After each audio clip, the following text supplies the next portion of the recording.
2023 was supposed to be the year where the box office returned to normal, where Disney started making billion-dollar movies again, but that has not been the case. In fact, one of the biggest stories in Hollywood the past several months has been the case of Disney. And over the last year, all the flops that they've had, all the money that they're losing at the box office, nearly $1 billion. Once you factor in the loss of Indiana Jones and Dial of Destiny, undeniably, it's over $1 billion in losses at the box office with their last several movie releases. And of course, we've had excuse after excuse. Oh, well, recovering from the pandemic. Oh, well, audiences are trying to stay at home. That has been completely blown out of the water over the past week by the massive success of Barbie and Oppenheimer. It is undeniable that Barbie, a movie targeted mainly towards women, and Oppenheimer, a movie targeted mainly towards men, have been massive successes. After less than a week of release, you have Barbie crossing $500 million at the global box office,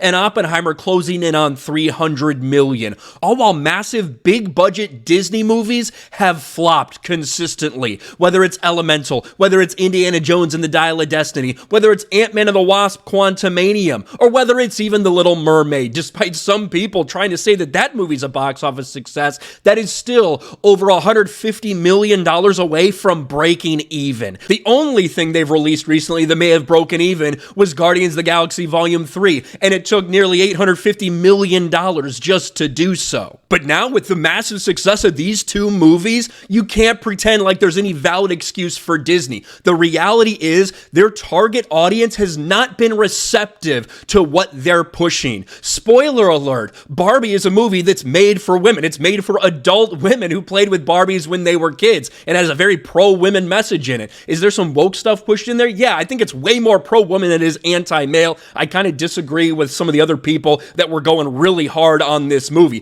Clearly not something made for me, but does have a massive target audience out there. That's exactly who they marketed it to, and that's exactly who is receptive to that type of messaging. But when it comes to the core audience for things like Marvel, or things like Indiana Jones, or even going back further, things like Star Wars, that's also failing when it comes to its Disney Plus shows, it's almost like that audience, that core fan base, is not receptive when you push some of those same things. Who would have possibly thought? And that's where Disney's failure is. Barbie is a movie that is feminine, hyper-feminine, made for feminine audiences. Instead of trying to feminize all these male-dominated brands like Disney has done, or tried to do, and fail over the last several years, Barbie knew that they had a core audience, and they have capitalized on that wholesale. These numbers are absolutely insane. Take a look at this. Barbie crossed 500 domestically, globally in just 6 days. $32 million overseas, up from Tuesday, for a nearly $300 million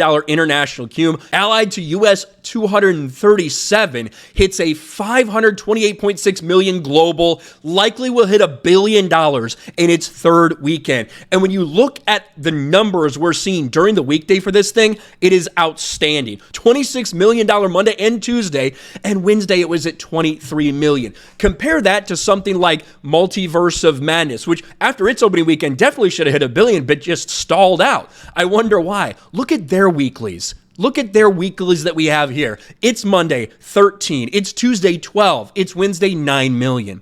Barbie's making over double those numbers right now. It doesn't look like it's slowing down anytime soon. Maybe because, again, the core audience wasn't receptive to some of the messaging that was in Doctor Strange Multiverse of Madness. There is no denying the massive success that they are having with these movies that goes completely contrary to everything we've seen from Disney over the last year. It doesn't matter if you're talking about Marvel or Indiana Jones or even all of their animated movies that have continued to fall short. There's no excuse for all these Disney flops other than the reality that Disney is pushing things that their core audience is not a fan of, whereas these other things that are succeeding, they are doing the exact opposite. Let me know your thoughts about all this in the comments section below. Smash a like button, subscribe to the channel, ring the bell for notifications, share this video out there, and I'll talk to you later.